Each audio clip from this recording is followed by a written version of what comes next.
Grace and peace from the one in whom we live and move and have our being. Amen. Not so many years ago, a movie entitled Wall Street appeared in our theaters. It provided a not very flattering look at the methods of investment bankers and portfolio managers. In a memorable scene in this movie, a high roller named Gordon Gekko, played by Michael Douglas, is addressing a shareholders meeting, and he says this.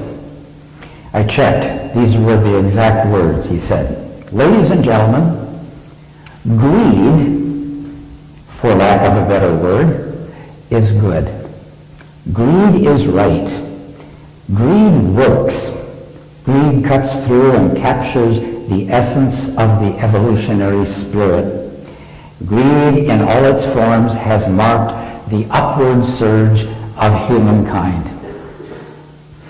This film was a pretty bold way of evaluating an industry, but it seemed appropriate to a lot of people when it came out, and it struck a nerve with a lot of viewers. They probably concluded, yeah, that's pretty much the way these guys operate. They're greed mongers, right down to the soles of their shoes.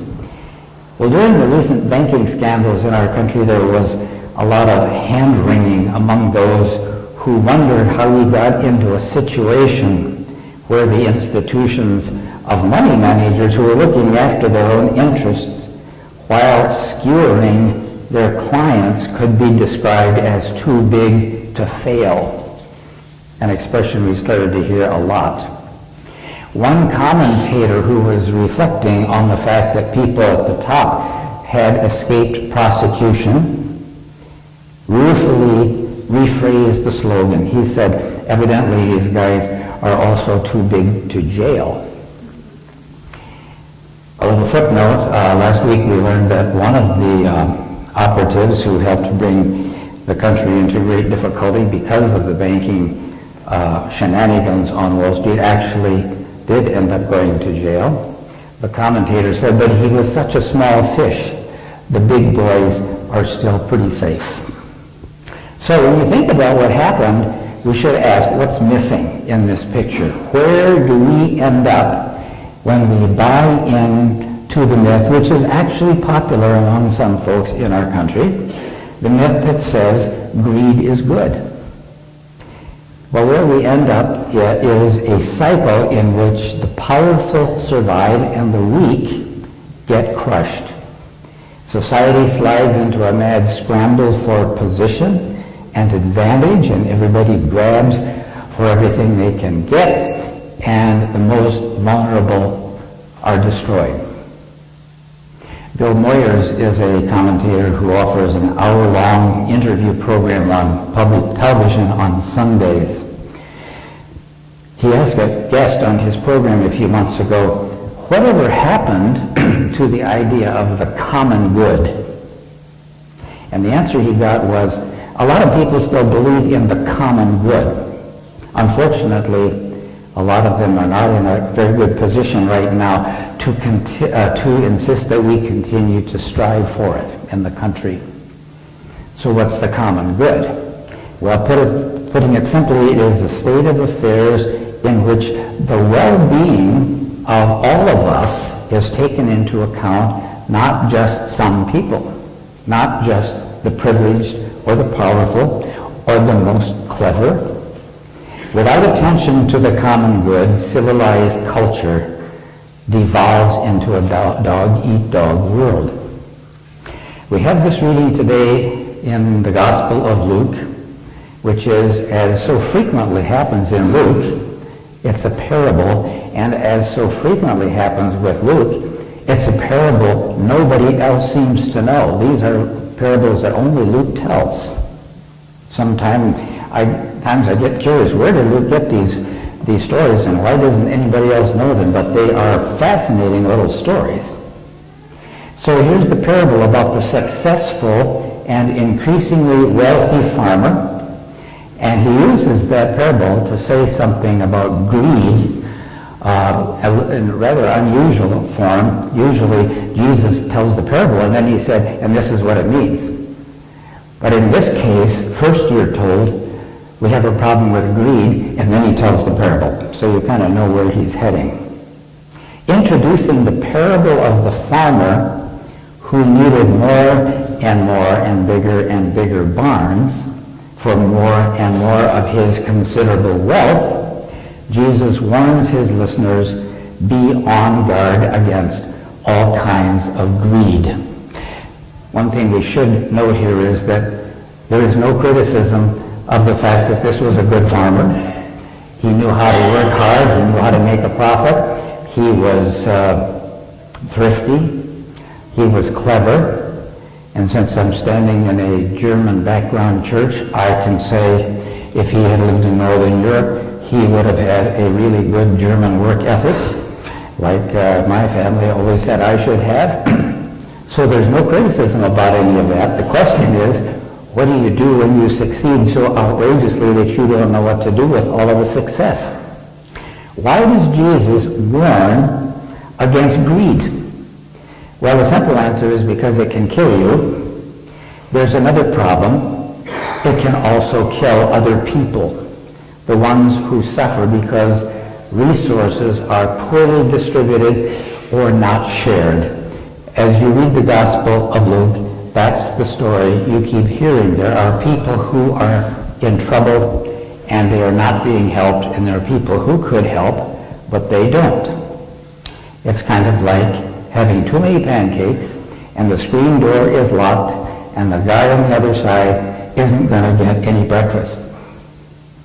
When this happens, some of us prosper at the expense of others, and the most vulnerable suffer the most. Writer of Luke also wrote another New Testament book, the Acts of the Apostles. It's unfortunate, I have always thought, that when the church fathers in the early church decided how to put the books into the New Testament, so that when you open it and go through the order of books, you get Luke, and then you get John, and then you get Acts. And the impression you get is that Acts and Luke don't have anything to do with each other. Actually, whoever wrote Luke wrote Acts. It would make more sense if your Bible had them right next to each other. And sometime when you have a minute, read the last paragraph of Luke, and then read the first paragraph of Acts, and it looks like they link right together.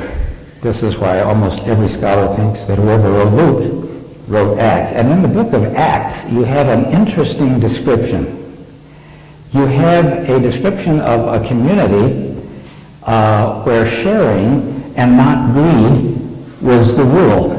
Luke has all these stories about the dangers of greed, and then in his second book, in Acts, he says, and if you take me seriously, this is what it looks like.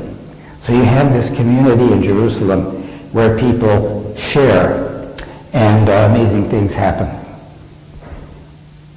They were interested in community building, and it would be safe to say that the farmer in today's parable was not interested in community building. A community and a faith community, first and foremost, is by definition a gathering of individuals who care about each other. They want the organization to succeed, and so they do what they can to guarantee that nobody gets left behind, nobody gets victimized. It has now been many generations since this happened, but when Adolf Hitler came to power in Germany, he got an enthusiastic welcome from a citizenry that felt beaten down and dumped on by their neighbors, especially the French and the British. They were still mad at them because of what happened in the First World War.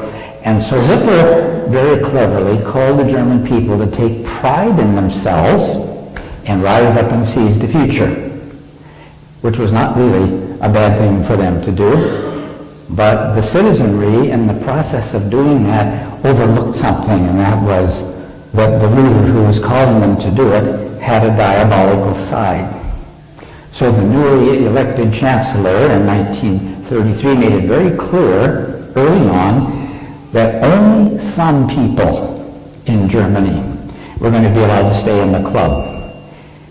Some were marked for elimination, and we know who they were. They were Jews, they were gays and lesbians, they were people like the gypsies, people lacking what Hitler called superior genes, translation, people he didn't think belonged in what he called the Aryan race, which all the scientists would say is a myth, people with physical and mental defects. In other words, Hitler decided that some people were losers and weaklings and subhuman, and they just had to go. Now, it is to the credit of the German Lutheran Church that when the order went out to round up all the mentally deficient people and get rid of them, church members found ways and places to hide, and in this way to save the lives of thousands of mentally challenged children and adults. They took them out of the Lutheran Homes of Mercy, which there were many in Germany in those days, still are, and they took them away in private residences, essentially making them invisible during the 12 years of Hitler's terror. It's a story that doesn't get told very much for some reason, but even though many of the German Lutherans did the worst possible thing and lined up with Hitler, that's one of the good things that happened. The pastor of my church at St. Paul's in Waverly reminded me recently that he and his wife had taken a trip to Eisenach, Germany. The Wartburg Castle is up the hill from Eisenach. And in Eisenach is St. George's Lutheran Church. That's the church where Bach grew up.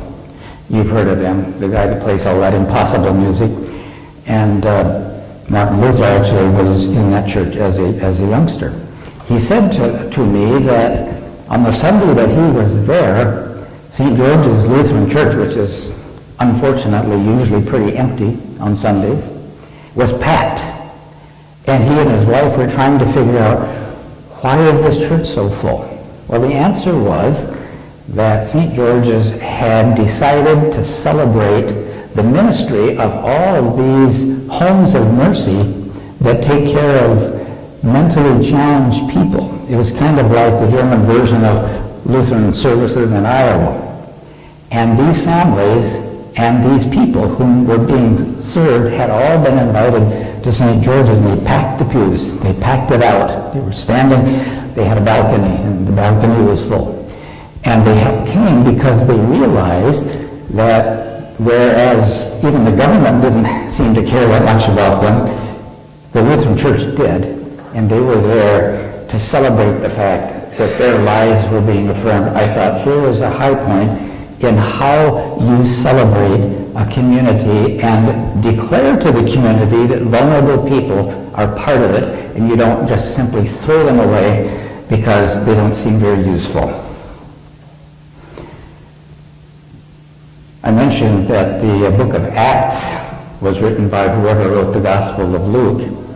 And it begins, the book of Acts begins, first few chapters, with a description of a fellowship where nobody got left out, the Jerusalem congregation.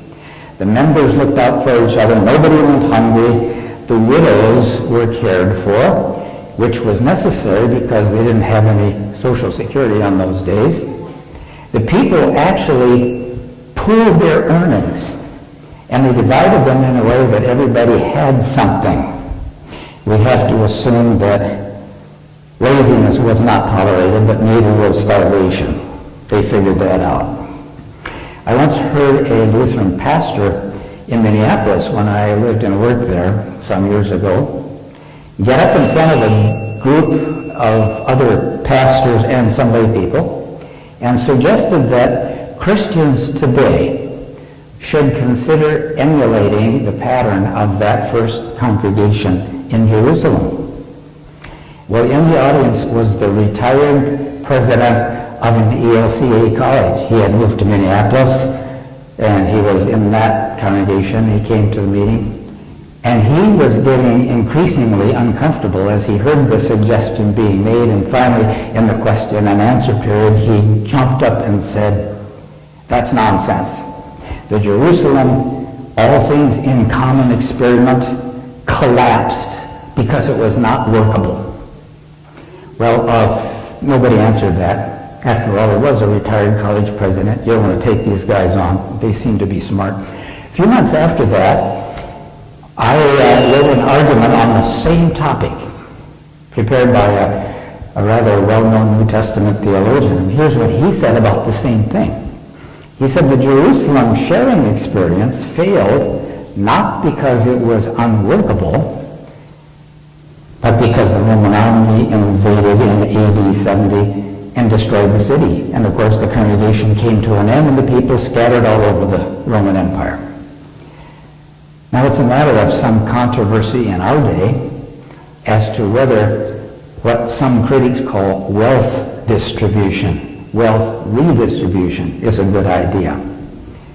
But actually Christians have been practicing this almost from the beginning. When you write a check to your congregation for world hunger relief, you are redistributing some of your wealth. When you share your resources with the needy in a neighborhood or with an unfortunate family here in the congregation, you're doing the same thing. What I didn't tell the kids in the story this morning is that the hungry man who didn't get any pancakes went down into the next block and somebody gave him food. That's wealth redistribution. There is a real need in our country right now for our elected leaders to hear from convinced Christians who believe that Gordon Gekko in that movie was wrong, and that Paul and that Jesus were right. The Apostle Paul says what Jesus said about sharing. We need to speak up for the common good and insist that laws are not passed that ignore this value and simply favor special interests. Christians can do it. We now have what we have come to call a sequester law in our country. The government simply decided to stop spending money. We'll just cut everything. Everything gets cut by the same amount, across the board. No concern to the most vulnerable in our communities. This is why almost everybody who voted for it admits it was a very bad law. They also say they voted for it because they didn't figure it would ever go into effect. Of course, now it did. The question is, how do we help the ones who are getting hurt, who can't help themselves? And something has happened now since the sequester. All the groups that could afford lobbyists are lining up to get their portion of these cuts restored. But the problem is, somebody doesn't have a lobby. And those would be the hungry people, the impoverished, the poorest, people of goodwill, people like you and me who believe in the common good because as Christians it's part of our DNA, may have to create the lobby group for people who don't have one. In the movie Wall Street, when Gordon Gekko delivered his infamous "greed is good" speech, he is shown to be getting an enthusiastic round of applause because he's speaking to shareholders, and they figure if they follow what he says, the company will do well. And they're invested in it, so they'll make a lot of money. And actually, that response that they made to him reflects reality for a lot of people. I have some good friends who think that Gordon Gekko was right. The problem is, he wasn't. Today's gospel parable and its application warn us of the hazards of embracing greed as a value. And it occurred to me as I came to Denver, this could be a really appropriate and maybe a really uncomfortable place to talk about this parable because you're located in a farm community and some of you may own barns. I suspect some of you are not in the farming trade anymore, but it's not just about farming, as you know, and it's not just about barns. It's about all the ways we know to collect and to keep and not to share. So, the parable that Jesus tells calls us to embrace a lifestyle of generosity, imitating God's incredible generosity to us. It's the right thing to do. From the one in whom we live and move and have our being, God's peace.